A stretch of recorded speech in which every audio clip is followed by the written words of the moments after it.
Good morning. Thank you for being here. For many of us, the consequences of Phoenix were personal. I am one of them. My daughter was born in the same year the Phoenix pay system was launched. She turns 10 in April.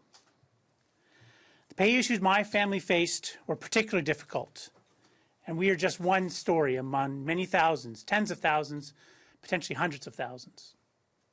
At its peak, more than half of federal public servants experienced at least one pay error under Phoenix. More than half. 10 years later, this is not a closed chapter. It's an ongoing failure. Since 2017, nearly $5 billion have been spent responding to Phoenix-related failures. $5 billion to stabilize a system that was never properly supported in the first place. As of December 2025, approximately 238,000 pay transactions remain outstanding. Nearly half of them are more than a year old. Every month, another 117,000 new transactions enter the system. More than three-quarters require manual processing. This is not modernization. This is remediation. And here's the core truth about why this happened. Phoenix failed because capacity was cut before the system was ready.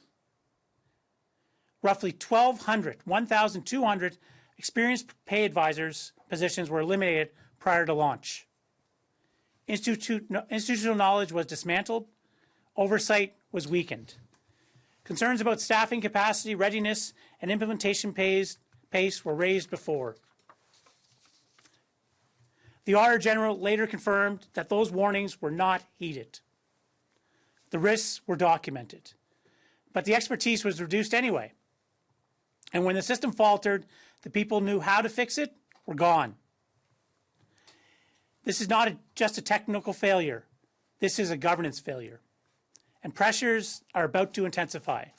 Right now, the government is trying to reduce the size of the public service by tens of thousands through workforce adjustment. Workforce adjustment measures, early retirements, transfers, potential layoffs are precisely the types of cases Phoenix has struggled to process accurately. The coming surge will increase the volume and complexity of pay transactions and risk pushing the system that's been teetering on the brink over the edge. Without full resourcing and stabilization, we risk creating a whole new generation of public servants who have been burned by Phoenix. We risk adding insult to injury, people who have not only lost their jobs, but receive wrong severance pay or have their pensions miscalculated and need to spend years fighting it. That scenario is not acceptable to PIPSC members. Il ne s'agit pas seulement d'un problème technique, mais bien d'un échec en matière de gouvernance. Et les pressions sont sur le point de s'intensifier. Actuellement, le gouvernement tente à réduire la taille de la fonction publique en coupant des dizaines de milliers. Actuellement, le gouvernement tente de réduire la taille de la fonction publique en coupant des dizaines de milliers de personnes par le biais d'un processus de reménage des effectifs. Les mesures de reménage des effectifs, retraite anticipée, transfert, licenciement potentiel, sont précisément le type de cas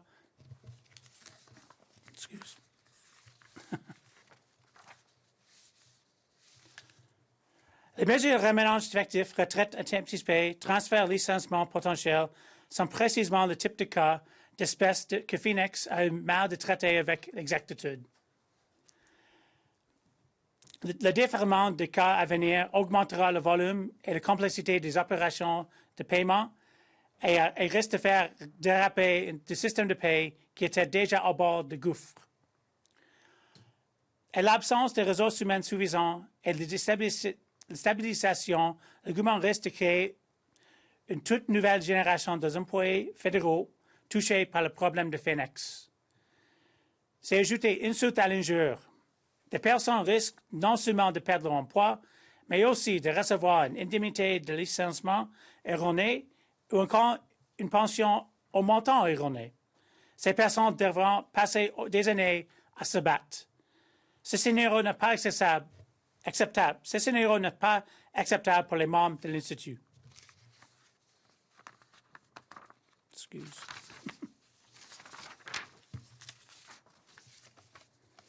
And here's why Canadians, beyond the public service, should care.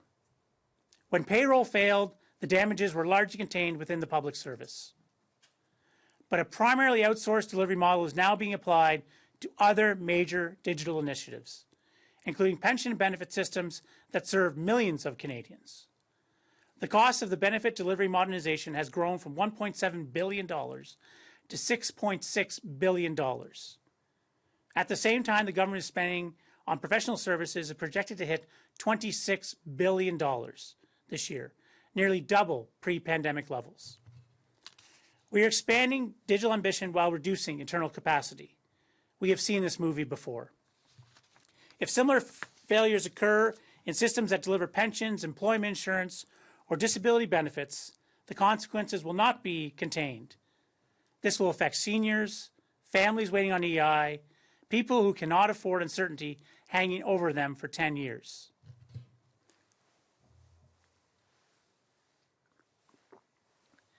Et voici pourquoi la population canadienne devrait se préoccuper de Phoenix, même si cela n'a rien à voir avec leur propre salaire.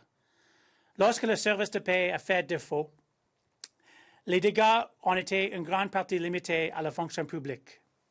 Mais le modèle de prestation principal sous-traité à l'externe est maintenant utilisé pour d'autres initiatives numériques majeures. Pensons au système de paiement de pensions Sécurité VS du Canada et des prestations dont dépendent des milliers de Canadiennes et Canadiens. Le montant d'enveloppe budgétaire attribué à la modernisation de versement des prestations est passé à 1,75 milliard de dollars à 6,6 milliards de dollars. Parallèlement, les dépenses publiques consacrées à la sous-traitance en matière de services professionnels et spéciaux devraient atteindre 26 milliards de dollars cette année, soit près de double des niveaux antérieurs à la pandémie. Nous élargissons notre ambition numérique tout en réduisant notre capacité interne. Nous avons déjà vu ce scénario. Si des problèmes similaires se produisent dans les systèmes de retraite, d'assurance emploi ou des prestations d'invalidité, les conséquences ne seront pas maîtrisées. Les personnes les plus vulnérables ou encore les personnes âgées en seront victimes. Des familles vivront dans l'attente des prestations d'assurance emploi. Ces dysfonctionnements toucheront des gens qui ne peuvent pas se permettre de vivre dans l'incertitude pendant 10 ans. So what are we calling for? A renewed damages agreement for employees affected since March 31st, 2020. The harm did not end in 2020. We want full resourcing of the Miramichi Pay Center to handle the coming surge of workforce adjustment cases. Retention of internal pay and IT expertise into replacement systems demonstrate sustained stability. And a shift away from outsource-heavy delivery models toward rebuilding in-house capacity. Let me be clear.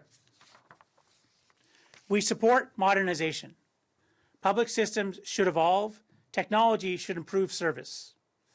But modernization without capacity is not progress. It is risk. The central lesson of Phoenix is simple. You cannot hollow out expertise and expect complex systems to function.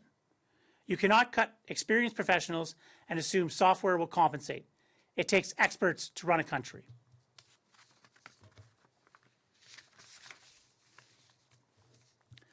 Alors que demandons-nous?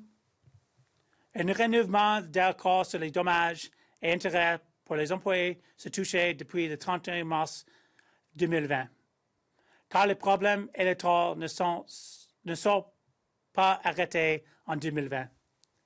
La dotation complète des centres de services de paie de Miramichi pour traiter l'afflux des dossiers de reménage effectif qui s'annoncent.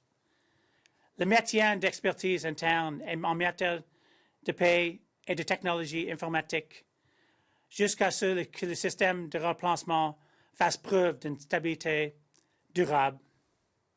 L'abandon des modèles de modernisation basés sur la sous-traitance à des fermes externes. À la place, le gouvernement doit reconstituer une force d'experts en TI à l'interne. Soyons clairs, nous soutenons la modernisation. Les systèmes publics doivent évoluer. La technologie devrait améliorer la prestation des services. Mais la modernisation sans capacité interne n'est pas un progrès, c'est un risque. La leçon centrale qu'on peut tirer de Phoenix est simple. Il n'est pas possible de se passer d'expertise et de s'attendre à ce que les systèmes complexes fonctionnent. On ne peut pas supprimer des professionnels, les expérimenter et supposer que les logiciels compenseront. Il faut des experts pour faire fonctionner un pays. My daughter has grown up alongside Phoenix. The question now is whether the federal government has grown up alongside it too. 10 years is long enough. Canadians deserve public systems that work. And that only happens when we value and retain the expertise required to make them work. It takes experts to run a country. Let's finally learn that lesson. Thank you. With me today, I have a number of folks with me that helped write the report and some folks that are dealing with some of the policy grievances and various legal actions we've taken for Phoenix. But I will be open to any questions you have.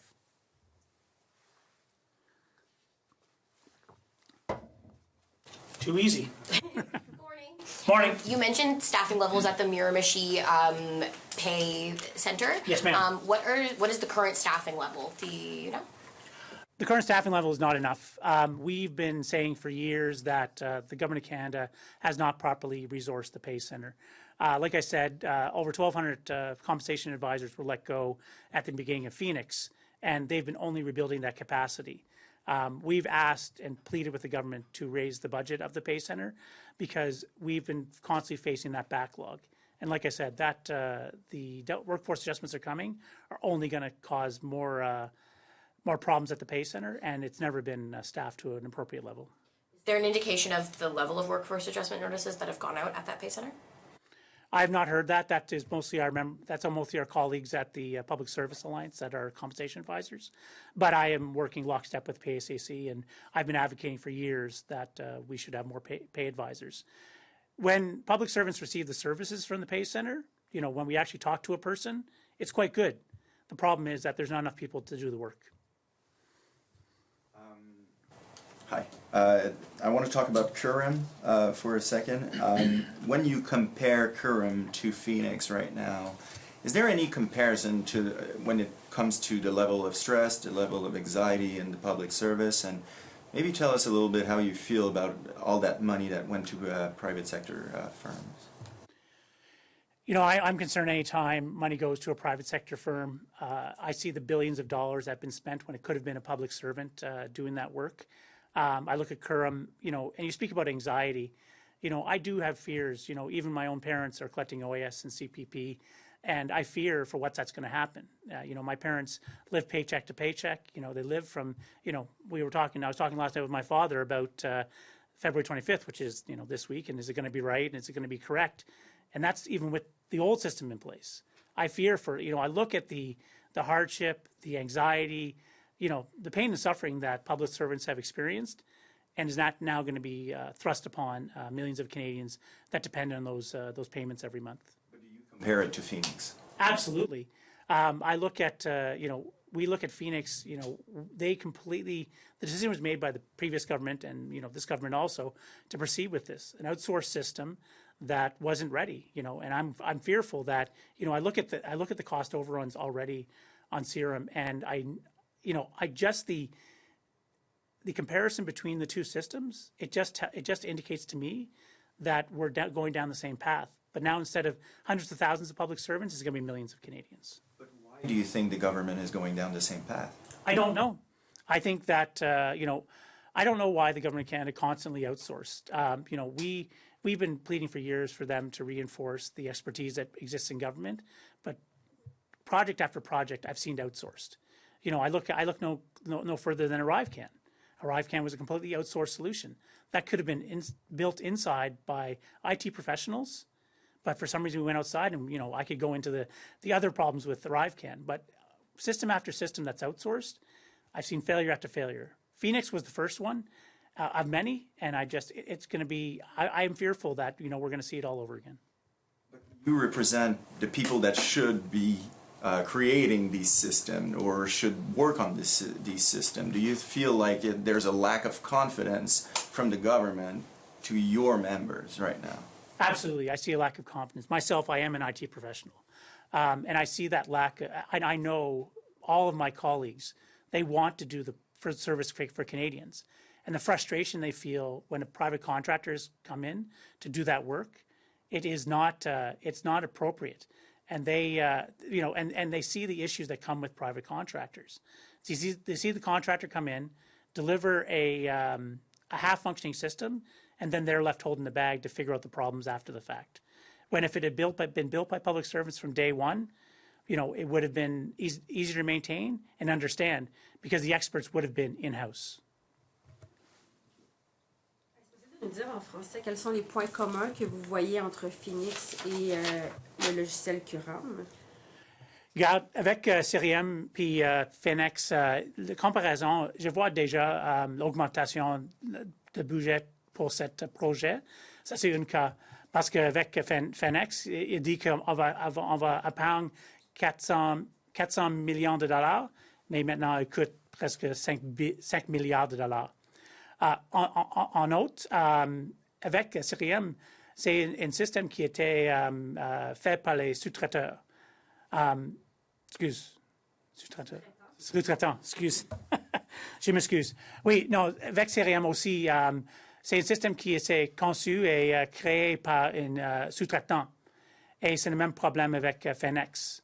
Mais garde, on a des TI à l'interne du gouvernement fédéral qui sont capables de créer un système et mettre en place un système comme ça. Et la similarité entre CRM et Phoenix, je pense que ça, c'est grave pour les Canadiens et Canadiennes. Avec Phoenix, vous aviez levé des drapeaux rouges au gouvernement avant le lancement du système. Est-ce qu'avec Curam, votre syndicat a levé des drapeaux rouges au gouvernement avant le lancement du système? Bon, maintenant, nous dit on va avoir des problèmes, mais dans le passé, on a parlé des... Regarde, écoute, notre syndicat, déjà, depuis que j'ai commencé dans la fonction publique, dit que l'utilisation de sous-traitants, c'est une grave décision pour le gouvernement fédéral.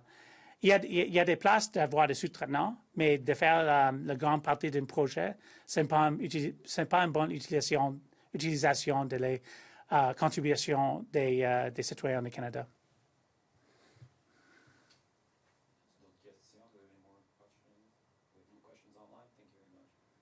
Thank you.